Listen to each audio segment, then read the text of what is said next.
Hello नमस्कार दोस्तों, स्वागत है आप सभी का जर्नलिस्ट कांत यूट्यूब चैनल पे। ठीक है, तो इस चैनल पे मैं आपको करंट अफेयर डेली करवाता हूँ। तो सबसे पहला जो आज इम्पोर्टेंट करंट अफेयर है वो क्या है, मैं आपको बताऊंगा। उससे पहले ये थोड़ा सा परिचय कि ये कोर्स किन के लिए है। तो ये कोर्स उनके लिए है जो कि जेपीएससी की तैयारी कर रहे हैं, ठीक है, या तो फिर जेएसएससी की तैयारी कर रहे हैं। ये कोर्स उनके लिए है, या झारखंड की किसी भी वन डे एग्जामिनेशन की तैयारी कर रहे हैं तो ये कोर्स आपके लिए है। ठीक है, इस कोर्स में आपका एक भी सवाल नहीं छूटेगा। ठीक है, और ये मैं हूँ रविकांत कुमार। ठीक है, और मैं एक जर्नलिस्ट हूँ। और तो आप मेरे पे ट्रस्ट कर सकते हैं कि मैं आपको जो भी खबर दूंगा ऑथेंटिक खबर दूंगा। ठीक है, तो चलिए शुरू करते हैं। सबसे पहला जो सवाल है वो कौन सा है, तो वो है कि घाटशिला विधानसभा उपचुनाव को लेकर के सबसे पहला प्रश्न है। तो घाटशिला विधानसभा का जो उपचुनाव होने वाला है, उनके दो उम्मीदवार हैं जो कि इंपॉर्टेंट है। ऐसे और उम्मीदवार भी खड़ा होंगे, जीएलके वही खड़ा करने वाला है उम्मीदवार। ठीक है, तो इसमें जो भाजपा के उम्मीदवार हैं वो कौन है, बाबूलाल सोरेन है। ये आपको ध्यान रखना है। भाजपा ने किन्हें उम्मीदवार घोषित किया, तो बाबूलाल सोरेन। क्या आपको पता है बाबूलाल सोरेन कौन है? तो मैं आपको बताता हूँ। जो बाबूलाल सोरेन है वो, ये पिक्चर उनका है, बाबूलाल सोरेन का पिक्चर है। और ये है चंपई सोरेन, जो चंपई सोरेन है उनके पुत्र हैं। और ये है ये रामदास सोरेन के पुत्र है। जो दिवंगत रामदास सोरेन है, शिक्षा मंत्री जो थे, जिनका निधन हो गया, उनके पुत्र हैं सोमेश चंद्र सोरेन। तो दो उम्मीदवार खड़े हो रहे हैं, भाजपा से बाबूलाल सोरेन और झामुमो में से सोमेश चंद्र सोरेन। दोनों में ही ज्यादा टक्कर देखने को मिल रहा है। बाद बाकी रिजल्ट ही बताएगा क्या होता है। ऐसे आप मुझे बताओ कि ये जो चुनाव होने वाले हैं सो कितने तारीख को होंगे, तो ये होंगे 11 नवंबर को होंगे। ये भी आपको ध्यान में रखना। ठीक है, आप नेक्स्ट क्वेश्चन के आगे बढ़ते हैं। तीसरा है, ये है मलौती। ठीक है, ये आप थोड़ा सा टाइपो मिस्टेक है, मलौती। ठीक है, मलौती हेम्ब्रोन जो है, ठीक है, इसके बारे में किस तरह के सवाल पूछेगा। तो मलौती हेम्ब्रोन जो है वो प्रतिनिधित्व किए हैं, तो किनका प्रतिनिधित्व किए हैं, तो जो जर्मन जर्मन भारत नवाचार शिखर सम्मेलन हो रहा था जर्मनी के बर्लिन में, वहां इन्होंने भारत का प्रतिनिधित्व किया है। काफी बड़ी बात है। झारखंड की एक लड़की हो करके और इतने बड़े आयोजन का प्रतिनिधित्व करती है, ये अपने आप में बहुत बड़ी बात है। तो इनका उद्देश्य क्या था, कि ये सम्मेलन का क्या उद्देश्य था? इसका उद्देश्य यही था कि भारत और जर्मनी के बीच में नवाचार तकनीकी को प्रगति मिल सके, ताकि दोनों देश नवाचार और तकनीकी में मिल करके आगे बढ़ सके।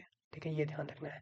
ठीक है, तो इसमें मात्र क्या रखना है कि मालोती हेम्ब्रोन के बारे में ध्यान रखना है कि जो मालोती हेम्ब्रोन है, ठीक है, वो मालोती हेम्ब्रोन जो है सो जर्मन भारत नवाचार शिखर सम्मेलन में भारत का प्रतिनिधित्व की थी। ठीक है, ये ध्यान रखना। और इसका कहाँ, झारखंड में कौन से जिले से है, तो ये पूर्वी सिंहभूम जिले से है। और ये सम्मेलन कब हुआ था, 6 से 7 अक्टूबर तक हुआ था। तीन बातें ध्यान रखना है। मालोती हेम्ब्रोन, पहला बात ध्यान रखना है कि मालोती। तीन बातें आपको क्या ध्यान रखना है, ध्यान रखना है मालौती। ठीक है, मालौती जो हेम्ब्रोन है, ठीक है, उनके बारे में जो भारत जर्मन नवाचार शिखर सम्मेलन हुआ है, ये कहाँ से है, ये पूर्वी सिंहभूम से है और 6 से 7 अक्टूबर को हुआ था। ये बस ध्यान रखना है, हो जाएगा। अब नेक्स्ट क्वेश्चन क्या तरफ आगे बढ़ते हैं, तो इप्सोआ। इप्सोआ से क्या सवाल पूछे सकते हैं, तो इप्सोआ का 25 साल पूरा हो गया। ठीक है, और इप्सोआ के जो अध्यक्ष है वो शिखा गुप्ता है।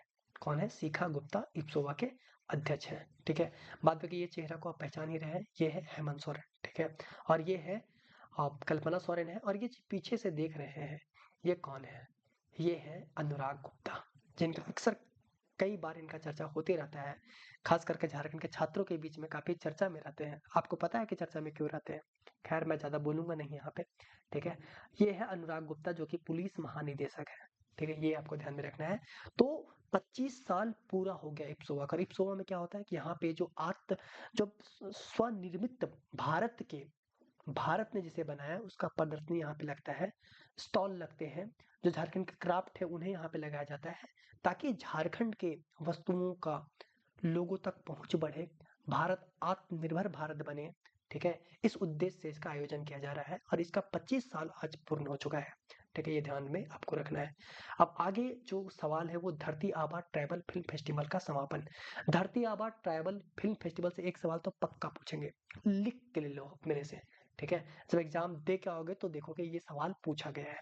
ठीक है, तो धरती आबा ट्राइबल फेस्टिवल जो है, उसमें फीचर फिल्म कैटेगरी में जो प्रथम पुरस्कार मिला है वो असम की एक्सिकस डॉटर मूवी जो है उसको मिला है। इसमें इनाम राशि 1 लाख रुपए था। और द्वितीय पुरस्कार सेलेस सेलेस्टीना एंड लॉरेंस को मिला है जो कि 60,000 है, और तृतीय पुरस्कार डिवोर्स को मिला जो कि 40,000 है। ये आपको ध्यान में रखना है, ठीक है।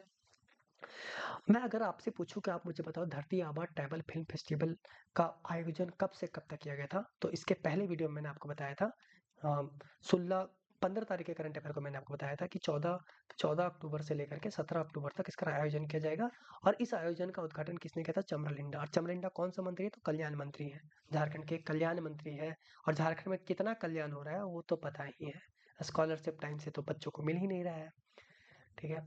तो ये सबसे पहले हम लोगों ने देखा कि फीचर फिल्म कैटेगरी में हमने देखा कि जो फीचर फिल्म कैटेगरी है इसमें हमने देखा कि प्रथम पुरस्कार कौन सा मूवी को मिला है, द्वितीय पुरस्कार किसको मिला है, तृतीय पुरस्कार किसको मिला है। उसके बाद हम शॉर्ट फिल्म कैटेगरी में देखते हैं, तो प्रथम पुरस्कार क्रॉस रेड रोड को मिला है, द्वितीय पुरस्कार पूषा डेयर को मिला है, और तृतीय पुरस्कार पापाया को मिला है। लॉन्ग डॉक्यूमेंट्री में बॉन्डेड को प्रथम पुरस्कार मिला है, द प्रिस्ट को द्वितीय पुरस्कार मिला है, और शॉर्ट डॉक्यूमेंट्री में रुखु माटिर दुक्कू मांझी मांझी को प्रथम पुरस्कार, द्वितीय पुरस्कार जमीन माँ का फूल, और तृतीय पुरस्कार मैन मेलोडी एंड डॉल्स को मिला है। तो ये था आज का इम्पोर्टेंट करंट अफेयर। उम्मीद करते हैं आपको अच्छा लगा होगा। और आपको कैसा लग रहा है ये कोर्स, क्या आपको पसंद आ रहा है या नहीं आ रहा है, आप इसमें किस तरह का इंप्रूवमेंट चाहते हैं मुझे कमेंट बॉक्स में बता सकते हैं, ठीक है। आज के लिए इतना ही। जोहार झारखंड। फिर मिलते हैं नेक्स्ट वीडियो में नए करंट अफेयर के साथ।